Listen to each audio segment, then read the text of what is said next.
Welcome back to another deep dive. Today, we are putting away the spreadsheets, closing the laptop, and heading out west. Finally. We are trading the fluorescent lights of the office for the, burning red rocks of the high desert. We're talking about Moab, Utah. A place that usually conjures up images of dust, sweat, adrenaline, and maybe a little bit of suffering if you're doing it right. Usually, yes. But today we're looking at a very specific slice of the hospitality market there that might just change how you view that suffering.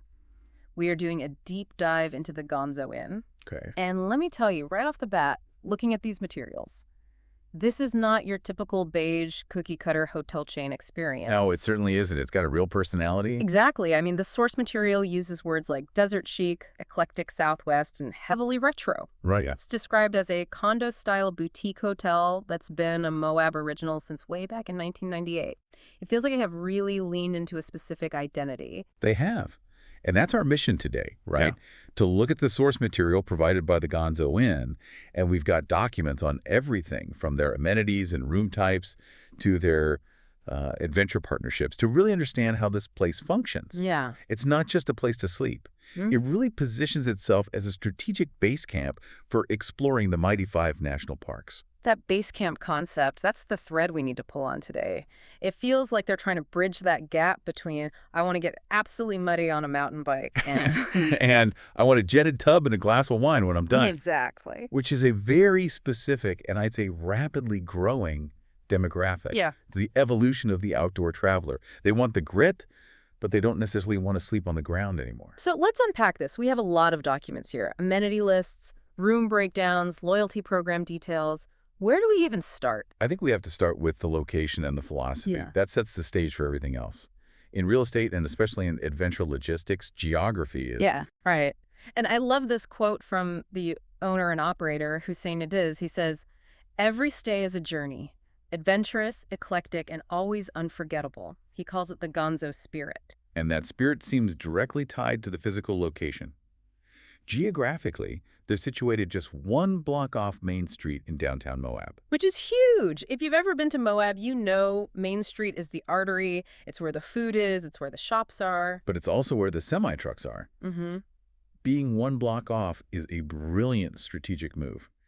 You are a 5-minute walk to dinner, but you aren't right on the highway. You get the convenience without the noise. And then you look at the proximity to the actual adventure. The sources say it's a 5-minute walk or ride to the trailheads. And for the drivers, the stats are, they're pretty impressive. It's a 10-minute drive, about 5 miles to Arches National Park. Wow. And a 45-minute drive to Canyonlands. That is prime real estate. So you're close to the burger joint, but you're also 10 minutes away from Delicate Arch. You aren't spending hours commuting to your vacation. Precisely.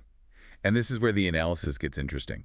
If you look at how they describe the grounds, specifically the backyard, this private lawn area, they're balancing the bustle of downtown with the tranquility of a creekside oasis. Yeah, that backyard is mentioned as a private tree-lined space next to the creek. I'm picturing a place perfect for just decompressing. It creates a sanctuary, and when you're in a high desert environment, having a green shaded sanctuary is incredibly valuable, psychologically. Okay, so we've established it's in a great spot, but we need to get specific about where you actually sleep because the source material here is incredibly detailed about the room configurations. They are not all created equal. No, they certainly aren't. And understanding the differences is pretty key for anyone planning a trip there. Absolutely. So I want to be very precise here because the details really matter. According to information obtained from our sources, specifically regarding rooms and suites, the details, well, they're as follows. Okay, let's hear it. First up, you have the standard king room. The sources describe this as unique and funky. Funky, I like it. You've got a king bed, a private patio or balcony, blackout curtains, which are essential for those desert sunrises, plus a microwave and fridge. But note the occupancy. This one maxes out at 2 people. Okay, solid option for a solo traveler or a couple. But what if you need more space? Then you graduate to the standard king suite. Here's the key difference. It has a separate living area. It comes with a queen memory foam sofa sleeper.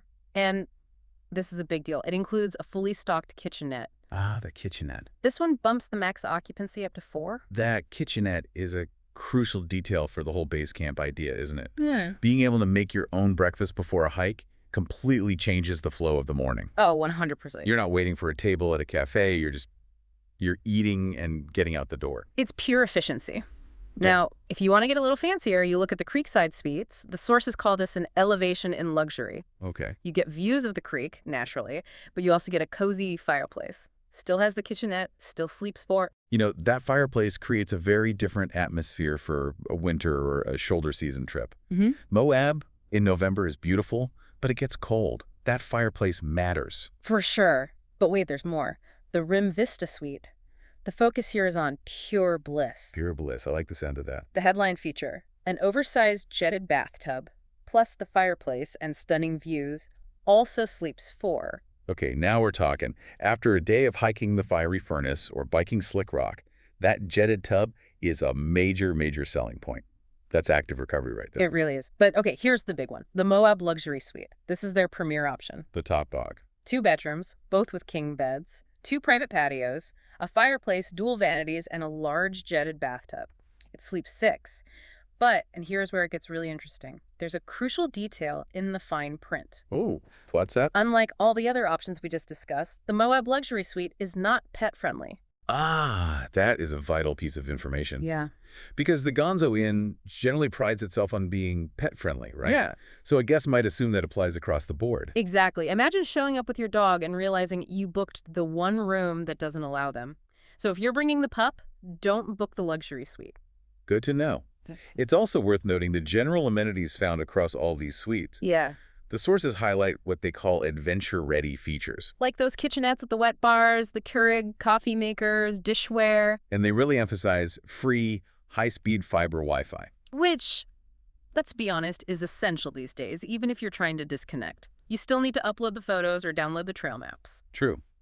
And the design notes mention hand-selected materials and eye-catching colors. It circles back to that retro flair you mentioned. It's designed to feel distinctive, not generic. It reminds you you're in the Southwest. So you've got a cool room, you've got your jetted tub, but you didn't come to Moab to stay in your room. No, you did not. You came for the adventure, and this is where the Gonzo Inn seems to act as a hub. They have this whole adventure partners ecosystem. Right, and this is just smart business. Instead of trying to run all these tours themselves, they partner with established local operators and secure exclusive discounts for their guests, often 10%. And these aren't just random companies. The list is pretty impressive. Let's look at the Moab Adventure Center, or MS. MC, yeah. The sources say they've been awarded Best of State for 10 consecutive years. They do rafting, off-road tours, hot air ballooning, the works. That consistency and reputation matter hugely in outdoor tourism. Mm. Best of State for a decade is a really strong signal that you're going to be safe and have a good time. For sure. Then for the gearheads, there's Canyonlands Jeep Adventures. They do the 4x4 and car rentals. So if you want to get off the pavement, that's your call. And for a completely different perspective, they list Healy X. The only dedicated helicopter operator in Moab, apparently. That offers a view of the Canyonlands you simply cannot get from the ground. I mean, seeing the geological strata from the air it's mind-blowing. And if a helicopter isn't thrilling enough for you, they list Skydive Moab. The source mentions the staff there includes world record holders. That's reassuring if you're planning to jump out of a plane. Yeah. You want the experts. Seriously. And for a more classic experience, there's Canyonlands by Night and Day. They've been family-owned since 1963, focusing on river experiences. What stands out to me here is the curation. They've covered air, land, and water. And from a logistics standpoint, they also mention Moab Express for door-to-door shuttle service from the airport. So you don't even necessarily need to rent a car if you plan it right. Well, you might need one for the parks if you're not on a tour, but the airport transfer is covered. Mm. And the expert insight here is how you book these. The documents say guests should contact the concierge desk. Right. It emphasizes the hotel's role in curating the experience. They aren't just handing you a flyer and saying good luck, they're helping you build the itinerary. Exactly. It transforms the hotel from a passive shelter into an active participant in your vacation. Now, speaking of active participants, let's talk about the amenities specifically for the active traveler. Because if you bring your $5,000 mountain bike to a hotel, you get a little nervous leaving it on the back of your car. A very, very common anxiety for cyclists. You hear horror stories. And the Gonzo Inn clearly knows this. They have secure bicycle storage, but it goes beyond just storage. They have a bike kitchen. A bike kitchen. I love that term. Yeah. It's got tools for repairs And this is my favorite part, a wash station. That is incredibly practical. That's a game changer. It is. If you've ridden in Moab, you know that red dust gets everywhere. It's like fine powder. Being able to rinse off your bike before you rack it up for the night is huge for maintenance. It just signals that they understand the specific pain points of their clientele. It's not just, we welcome bikers, it's, we know what bikers actually need. And after you wash the bike, you need to wash yourself. Or at least soak. We touched on the in-room tubs, but let's talk about the main pool area. The sources describe a heated saltwater pool, which is open March through November, and a year-round hot tub. They call the hot tub a must-see in the evenings. Saltwater's a nice touch. It's easier on the skin after a day in the sun. And they mention the grounds again here, the backyard, and a tree-lined outdoor lounge with a fire pit. And sounds like a really social space. It creates a communal atmosphere. Hmm. After a day of isolation out in the canyons, people often want to swap stories around a fire. It's part of that camping DNA, just brought into a hotel setting. Now, for the boring but essential practicalities, parking. Free parking. And, importantly, they do mention EV charging stations. Yes, that is critical for the modern road tripper. If you're driving your EV from Salt Lake or Denver, you have to know you can charge overnight. And laundry. Coin-operated laundry is on site. Okay, if you are on a 2-week road trip to the Mighty Five, having laundry facilities is worth its weight in gold. You can pack half as much stuff. Absolutely. And they also mention Go Green housekeeping, so they clean at the end of the stay to reduce impact, though you can still request fresh towels or coffee if you need them. It's a balance of sustainability and service, which really aligns with the ethos of most people visiting national parks. Mm-hmm. They tend to be conscious of their footprint. Okay, so we've covered the place, the rooms, the toys. Now let's talk about money. Let's talk about the Gonzo Club. This is their loyalty program. It's structured to reward the repeat visitor, which makes a lot of sense given how addictive the Moab landscape can be. So the structure is pretty simple. You are a member automatically after your first day. No sign-up forms, apparently. That removes the friction. That's smart. That you have the tiers. Bronze is right after your first stay, gives you 5% off. Silver kicks in on the 15th night, bumping you to 10% off. Okay. 15 nights is getting serious. Gold is at the 40th night, 15% off. And platinum, you're waiting for the 100th night. That gets you 20% off. 100 nights. Ooh. That is a significant commitment. That's for the true Moab devotee. I mean, if you go for a week every year, that's almost 15 years of trips. But there are perks, too. Discounted pet fees for gold and platinum, robes, early check-in requests. It definitely incentivizes loyalty in a market that has a lot of options. But if you're not a platinum member yet, they have a ton of other promotions. It's like a rapid-fire round of discounts. Okay, like what? Proudly Serving Our Nation offers 20% off for veterans and active military, which is a very generous discount compared to the industry standard. That's great. Then there's Frontlines Workers, 10% off for police, fire, medical. Gonzo is for lovers, 10% off plus an in-room treat. Early Bird is interesting for the planners.